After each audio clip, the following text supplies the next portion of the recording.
전도서의 말씀을 오늘 살펴보는데요. 전도서는 솔로몬의 말년에 기록한 성경입니다. 인생을 참 많이 경험하고 살아왔던 만큼 전도서도 우리에게 많은 지혜를 알려주는데, 특별히 전도서가 우리에게 주는 큰 축복은 삶을 전체적으로 좀 보게 하는 겁니다. 마치 높은 언덕에 올라가서 동네를 이렇게 바라보는 것처럼 우리의 인생 전체를 조망하게 하는 그 은혜가 전도서에 있습니다. 오늘 이 연말에는 우리가 현실의 문제에서 좀 살짝 빠져나와서 이제 전도서의 솔로몬의 말씀과 함께 우리 시간, 오늘 우리의 삶을 전체적으로 조금 이렇게 들여다보려고 합니다. 오늘 이 1절에 보면 범사에 기한이 있고 천하만사가 다 때가 있다, 이렇게 얘기했습니다. 잘 알려진 유명한 구절이죠. 그러면서 2절부터 8절까지 쭉 연결되는 말씀인데 14쌍이 나옵니다. 그리고 28개의 어떤 항목들이, 삶의 항목들이 나옵니다. 2절을 보면 날 때가 있고 죽을 때가 있고 심을 때가 있고 심은 것을 뽑을 때가 있다. 3절에도 죽일 때가 있고 치료할 때가 있으며 헐 때가 있고 세울 때가 있으며 4절에 울 때가 있고 웃을 때가 있으며 슬퍼할 때가 있고 춤출 때가 있으며, 이렇게 쭉 두 개씩 연결되어 있는데 한 쌍인데 극적인 대조입니다. 반대되는 개념을 이렇게 쌍으로 이루고 있습니다. 이것은 삶은 다양한 조각들로 이루어져 있다는 것입니다. 일상에서 만나는 우리의 사람들, 또 일어나는 사건들, 다양한 시간 그리고 장소, 그게 다 하나의 벽돌과 같은 겁니다. 벽돌과 같은데 하나만 보면 알 수 없는데 그 벽돌이 쌓여져 가면서 집이 되는 것이죠. 하루라는 시간도 이렇게 벽돌처럼 아침, 점심, 저녁, 또 인생에 4개가 있는 거죠. 1년 동안 4개가 있는 것처럼 인생에도 4개가 있다. 유년 시절, 청년 시절, 또 장년과 노년의 이렇게 시간들이 있습니다. 근데 여기의 특징은 뭐냐면 시간은 멈춰 있지 않다. 시간의 유동성을 얘기합니다. 그리고 주기적인 패턴을 가지고 있다. 그래서 올라갈 때가 있고 내려갈 때가 있고, 계속 올라가기만 하는 데는 없어. 올라갈 때가 있고 내려갈 때가 있고, 성공할 때가 있고 실패할 때가 있고, 시작이 있고 끝이 날 때가 있다. 여기서 가르쳐주는 건 뭘까요? 그 때를 잘 알고 때에 맞게 살아야 한다. 일을 할 때 일을 하고, 정리할 때 정리하고, 일을 할 때 일을 하고, 공부할 때 공부하고. 자, 인생을 살다 보면 자기의 때가 있다. 그 때를 기회라고 하는 관점에서 볼 수도 있습니다. 하나님은 기회를 주시는 분이다. 때를 주시는 분이시다. 자, 그 기회가, 그 때가 30대에 올 수도 있고 40대에 올 수도 있고 50대에 올 수도 있고 60대에 올 수도 있어. 자, 중요한 것은 지혜자는 누군가 자기에게 온 때를 안다는 것입니다. 자, 기회란 하나님이 나를 사용하고자 하는 순간이에요. 모세가 불꽃 들기 가운데서 부르신 순간이 바로 기회죠. 그래서 때를 알 때 그 때에 마땅한 반응을 하는 것, 이게 지혜다. 자, 우리 인생의 전체를 보는 눈, 참 이게 어려워요. 시간에 대한 이해에도 우리가 한계가 있습니다. 특별히 우리는 미래를 알 수가 없습니다. 11절 하반절에 보니까 하나님이 하시는 일의 시종을 사람으로 청량할 수 없게 하셨도다 그랬습니다. 우리는 지금 일어난 일에 대해서도 무지하지만 미래에 대해서도 무지합니다. 알 수가 없어요. 미래 한 치 앞도 알 수 없습니다. 모르는 것이 우리에게 유익하기 때문에 하나님은 우리를 모르게 하셨습니다. 미래에 대해서 알 수 있다면 어떻게 될까요? 좋을 것 같지만 좋지 않습니다. 최선의 삶을 살려고 하지 않고 이미 정해져 있으니까 미래가. 그러면 운명론자가 되고 맙니다. 날 때가 있고 죽을 때가 있고 심을 때가 있고 거둘 때가 있고 울 때가 있고 웃을 때가 있고. 이 말은 뭘까요, 여러분? 인생이 돌고 돈다는 말일까요? 그렇지 않습니다. 그냥 돌고 돈다면 우리는 체념하고 살아야 합니다. 전도서 기자가 우리에게 하고 싶은 얘기는 무엇입니까? 그냥 돌고 도는 것이 아니고, 그 돌고 도는 듯 해 보이지만 그 안에는 놀랍게도 하나님의 섭리가 작동되고 있다. 우리는 한 조각, 시간의 한 조각을 들고 있지만 하나님은 완성된 조감들을 들고 계신다. 하나님에게는 마스터 플랜이 있습니다. 그래서 하나님은 마스터 플래너예요. 하나님은 당신의 분명한 목적을 따라 시간을 흐르게 하고 있습니다. 그래서 인생에 대한 해석의 중요한 것은 하나님의 개입하심. 우리는 한 치 앞도 알 수 없지만 분명한 것은 우리의 삶이 하나님의 손 안에 있음을 우리는 믿습니다. 그래서 11절을 보면 하나님은 모든 것을 지으시되 때를 따라 아름답게 하셨고, 이 시간 속에 하나님의 선하신 손길을 얘기하는 겁니다. 선하고 아름다운 모든 것은 하나님으로부터 온 것입니다. 하나님은 때를 따라 아름답게 만들어 가신다. 오늘 일어난 사건들은 나의 삶에 가장 적당한, 그리고 가장 필요한, 가장 축복된 것을 우리는 믿어야 돼요. 우리의 시간 속에 하나님의 관여하심이 있기 때문입니다. 시간이 지나야만 이루어지는 게 있어요. 하나님은 신자의 시간에 편들어 주십니다. 우리가 조급해하지 않고 시간에 의존하는 이유, 한 해가 넘어가려고 하지만 여전히 이루어지지 않은 많은 것들이, 미지의 사건이 우리의 삶에 있습니다. 그럼에도 우리는 하나님께 맡깁니다. 하나님은 우리의 시간을 통해서 일하시는 하나님이시기 때문에 시간을 통해서만 역사하실 수 있는 영역을 우리는 하나님께 위탁하는 것입니다. 13절에서는 무엇이라고 말합니까? 사람이 먹고 마시는 것과 수고함으로 낙을 누리는 것이 하나님의 선물인 줄을 또한 알았도다. 오늘 내가 먹고 마시는 것, 수고하는 것들 모두 하나님의 주신 선물이라는 관점이, 먹고 마시고 일하는 것 우리의 일상입니다. 매일 마주하는 일상이지만 이 모든 것이 하나님이 허락하셔야만 우리가 누릴 수 있는 일상이라죠. 선물은 기쁨으로 받아 누리면 됩니다. 주신 분에게 감사하고 적극적으로 누리면 되는 거예요. 일상을 하나님의 선물로 보면 삶의 태도는 긍정적일 수밖에 없습니다. 삶은 어쩔 수 없이 받아들여야 하는 얄궂은 숙명이 아니라는 겁니다. 지금 내가 살아있고 무엇인가를 하고 있다는 것 자체는 하나님의 선물입니다. 현재의 삶은 하나님의 선물로 받아들이고 있는가? 어떤 사람은 삶을 저주로 받아들입니다. 삶에 대한 태도가 부정적이고 언제나 자학하고 원망하느라 세월을 다 보내고 맙니다. 살아있다는 것, 하나님의 은총 아래 있다는 증거입니다. 아침에 일어나 호흡을 하고 공기를 돌이키며 하루라는 선물을 허락하신 하나님께 감사해 보십시오. 아침에 빵을 먹든 밥을 먹든 죽을 먹든 그것도 선물이에요. 삶을 대하는 태도가 중요합니다. 자신이 뼈아프게 번 돈을 한 번도 제대로 써보지 못하고 갑자기 죽는 사람들을 많이 보았습니다. 이를 악물고 돈을 벌다가 이를 악물고 죽습니다. 죽도록 일하다가 죽습니다. 삶의 여유와 공간이 없다는 데 문제가 있습니다. 왜 삶의 여유를 갖지 못하고 사는가?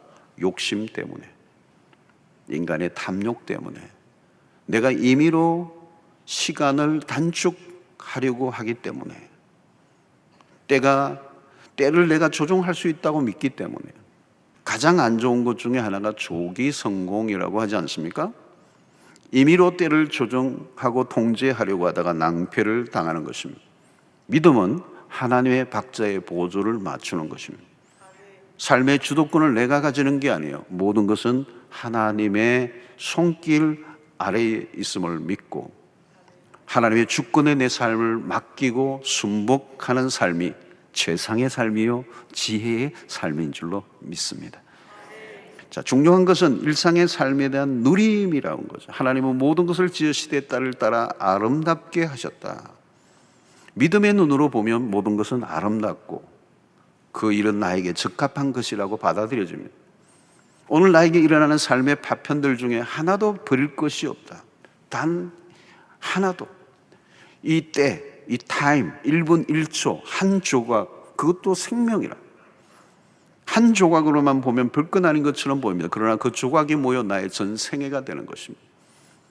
그러므로 시간적으로 순간은 아주 짧지만 그 순간이라는 시간의 틀실로 우리의 인생이 짜여진다는 거예요.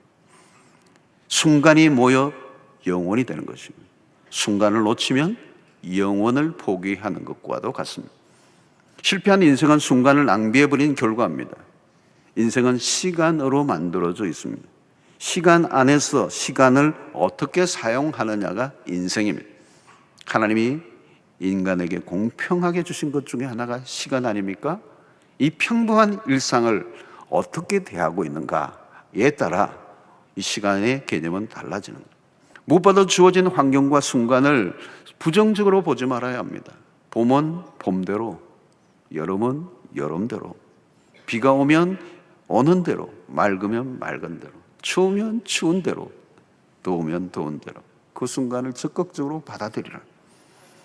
실패의 순간에도 감사하라는 겁니다. 실패를 긍정적으로 보라는 것이죠. 실패를 승수의 기회로 삼으라는 것입니다. 실패를 통하여 겸손을 배웠다면 그거야말로 최고의 레슨을 한 것입니다. 실패할 만합니다. 순간에, 성공의 순간에도 감사와 겸손함을 나타내 보라는 것입니다. 무엇이든 우리는 그 순간을 놓치지 말고, 미루지 말고 때를 놓치지 말아야 합니다. 심어야 할 때가 왔다면 미루지 말라. 거둘 순간이 왔다면 주저할 이유가 없어. 사랑해야 마땅할 사람을 지금 사랑하라는 것. 지금 용서하고 미루지 말라는 것. 미루는 일은 미련한 일이다. 내일이 온다고 장담할 수 없다는 것입니다.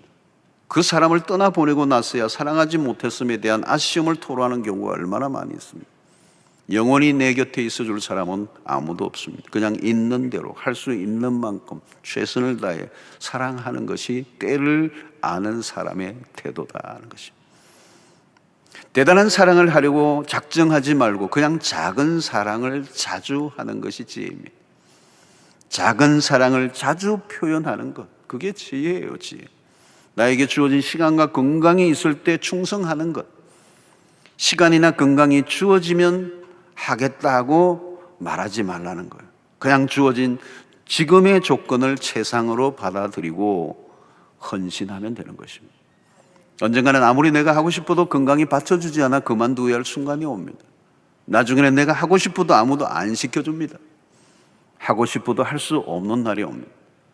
지금이라는 때는 인생에 두 번 다시 오지 않을 기회 중에 기회입니다. 위대한 인생은 따로 없어요. 지금을 귀중하게 여기고 살면 그것이 우리의 인생을 아름답게 만들어가는 것입니다. 삶은 단순한 반복이 아닌 이유는 시간은 하나님의 목적을 향해 흘러가고 있기 때문이다. 그런 면에서 우리의 삶의 모든 시간은 기회일 수가 있습니다. 지금 내가 하고 있는 일들은 의미 있는 일이 될 수 있다는 것. 그냥 어쩔 수 없이 끌려다니는 무거운 노동이 아니라 내가 지금 만나고 있는 사람들 모두가 귀중한 의미가 있다는 것입니다. 가까이 있는 사람들을 무시하지 마십시오. 나의 반응이 중요합니다. 태도가 중요합니다. 사랑을 선택할 수 있고 믿음을 선택할 수 있습니다. 내가 의도적으로 피한 그 사람이 어느 순간 나의 운명을 바꾸어 놓을 수도 있습니다. 아무도 모를 일이에요. 순간의 기회. 때로는 귀찮고 싫은 감정이 일어날지라도 좀 더 적극적이고 긍정적으로 바라보십시오. 오늘 내가 만나고 하는 일들, 그 순간 내 최선을 다하는 사람, 그것이 때를 아는 사람이고, 그 때를 아는 사람이야말로 때를 놓치지 않고 그것을 축복으로 받아들이는 그 사람이 지혜자인 것입니다. 오늘 우리의 때 속에 수많은 축복들이 오고 지나가고 있습니다. 그것을 붙잡으시기를 바랍니다. 놓치지 않으시기를 바랍니다. 하나님은 사람들에게 영원을 사모하는 마음을 주셔서 이 시간의 개념 속에 또 다른 중요한 개념을 전도자는 얘기합니다. 11절에 하나님이 모든 것을 지으시되 이를 따라 아름답게 하셨고 또 사람들에게는 영원을 사모하는 마음을 주셨느니라. 그러나 하나님이 하시는 일의 시종을 사람으로 청량할 수 없게 하셨도다 그랬어요. 하나님이 인간에게 영혼을 감지하는 특별한 칩을 우리의 영혼 속에 집어넣으셨어요. 우리의 영혼은 영원을 향하도록 되어 있습니다. 순간적인 것만으로 만족할 수 없는 영원에 대한 감각이 우리 안에 있는 것입니다. 무슨 말입니까? 이것은 이 세상의 끝이 아니라는 것입니다. 언젠가는 이 시간을 벗어나 영원의 세계로 들어갑니다. 우리는 지금 일어나고 있는 일들이 어떤 일도 마지막이 아닙니다. 지금 내가 당하고 있는 일이 아무리 힘들고 어려워도 그것이 끝이 아닙니다. 영원의 삶으로 가는 과정 중에 하나일 뿐입니다. 영원을 보는 마음을 가질 때 우리는 인생에 대한 큰 그림을 가질 수가 있고 시간의 개념에 새로운 이해가 찾아오게 됩니다. 오늘의 시간만 들여다보면 길을 잃어버립니다. 우리는 지금 순간을 살고 있지만 이 순간으로 끝날 존재가 결코 아니에요. 모든 일에 영원의 세계가 있음을 믿고 그 영원을 생각하고 그 영원을 추구하며 살아가야 하는 것입니다. 당장은 보잘것없어 보여도 영혼의 관점에서 보면 너무 가치 있는 것들이 있음을 우리는 알게 돼요. 그러므로 우리는 영혼을 바라보는 시각을 놓치지 말아야 합니다. 영혼의 관점에서 보면 지금의 시간은 잠깐이에요. 모든 것이 한순간에 불과합니다. 그러므로 우리는 순간을 위해 살지 말고 영원을 추구하며 살아야 될 줄로 믿습니다. 분초를 다투며 사는 것도 중요하지만 영원을 위한 가치가 있는가를 언제나 물어야 돼요. 영원을 놓치지 말아야 된다. 14절에도 하나님께서 행하시는 모든 것은 영원히 있을 것이라. 무엇이요? 하나님께서 행하시는 것. 그 위에 더할 수도 없고 그것에 덜할 수도 없나니 하나님이 이같이 행하시면 사람들이 그의 앞에서 경외하게 하려 하심인 줄을 내가 알았도다. 여러분, 영혼을 생각하는 사람들은 순간을 매우 귀중하게 다룰 수 있습니다. 영혼이 있으니까 지금 순간도 의미가 있는 것. 우리가 데드라인이라고 하듯이 모든 것이 끝나는 순간이 언젠가는 찾아와요. 오늘 나에게 주어진 순간에 나는 무엇을 하는 것이 가장 적합하고 알맞은 일인가? 우리는 모든 것을 다 할 수가 없습니다. 우리는 영혼을 향한 사람들은 이 시간의 굴레에서 벗어날 줄 아는 것입니다. 1절로 다시 돌아가 보면 천하의 범사가 기한이 있고 모든 목적이 이룰 때가 있나니, 이것은 시간의 방향성을 얘기하는 것입니다. 방향이란 하나님이 우리를 향한 계획과 목적에 관련된 것입니다. 하나님은 우리에 대한 놀라운 계획과 목적을 두고 일하고 계십니다. 우리의 시간은 하나님의 목적을 향해 가고 있습니다. 그 방향으로 돌아가게 되어 있습니다. 지금은 내가 이해할 수 없는 다양한 사건과 일들이 일어남으로 인하여 혼란할 때가 있지만 두려워할 필요 없고 낙심하지 말아야 할 이유는 하나님의 털실로 우리에게 안식을 줄 누비 이불을 짜고 계시기 때문에 지금 우리는 영혼을 향하여 가고 있습니다. 여기가 아닙니다. 더 완전한 것을 향한 여행을 하고 있습니다.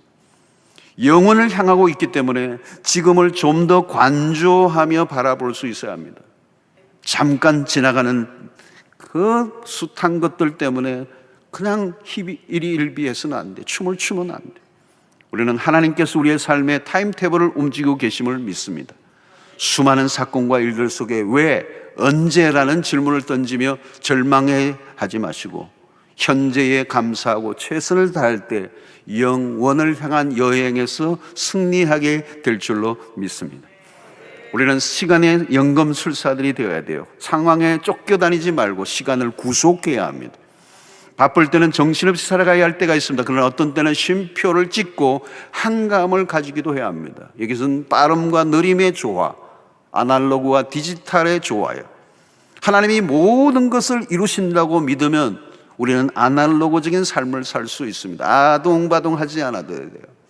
모든 것은 하나님의 때에 하나님의 방식으로 하나님의 목적이 이루어질 것을 우리는 분명히 믿기 때문에 그것이 없는 세상의 사람들과 싸우며 아웅당할 이유가 없어요. 스트레스 받으며 할 것도 없습니다. 너무 완벽해지려고 하지도 마십시오. 우리가 어떻게 하든 하나님은 당신의 목적을 이루실 것이기 때문에 하나님이 일하실 공간을 내어드리는 게 굉장히 중요해요. 그러나 때로는 마치 모든 것이 내게 달려있는 것처럼 치열하게 살 때도 있습니다. 그때는 디지털이에요. 시간을 다투며 치열하게 살기도 해야 합니다. 지금 맡은 일에 최선을 다하는 것. 중요한 것은 시간이 중요한 것이 아니라 하나님 안에서의 시간이 중요합니다. 하나님의 시간을 그냥 흘러가게 하시지 않고 목적을 따라 흘러가게 하십니다. 느리게 살 때는 주로 가치를 추구할 때이고, 속도는 생산을 위한 목적을 향해 달려갈 때입니다. 둘 다 필요해요. 느림과 빠름의 조화, 디지털과 아날로그의 균형이 중요합니다. 그것은 하나님이 허락한 시간 안에 이루어진다는 것을 믿을 때 우리는 이런 태도를 유지해 갈 수 있는 것입니다. 자, 그러면 어떻게 해야 합니까? 12절에 사람들이 사는 동안에 기뻐하며 선을 행하는 것보다 더 나은 것이 없는 줄을 내가 알았고. 자, 전도자는 계속해서 자식의 인생을 경험하면서 깨달은 것을 지금 우리에게 전하고 있어. 그래서 우리의 사는 날 동안에 우리는 기뻐하며, 그리고 뭐예요? 선을 행하는. 여러분, 누가 선을 행하며 살 수가 있습니까? 영원하신 하나님 앞에서 유한한 인생임을 아는 자.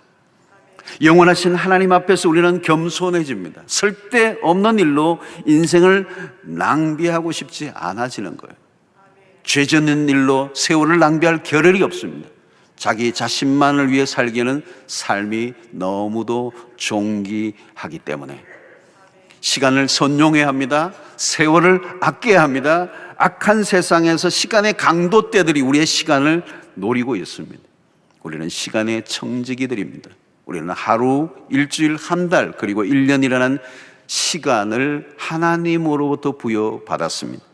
이제 그 시간의 이윤을 남겨 주님 앞에 올려드려야 할 시간이 가까이 오고 있습니다. 지혜가 필요합니다.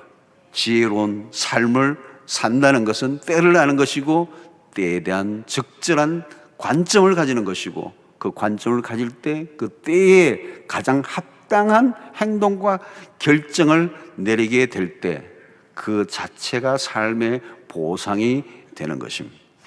15절을 보면 이제 있는 것이 옛적에 있었고 장래에 있을 것도 옛적에 있었나니 하나님이 이미 지난 것을 다시 찾으시느니라.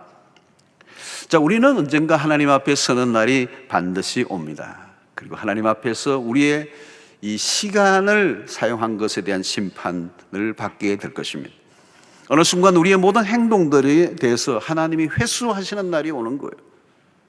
우리가 모두 하나님 앞에 서는 날, 그 시간에 대한 심판이 있어요. 주어진 시간을 어떻게 사용했는가를 물으십니다.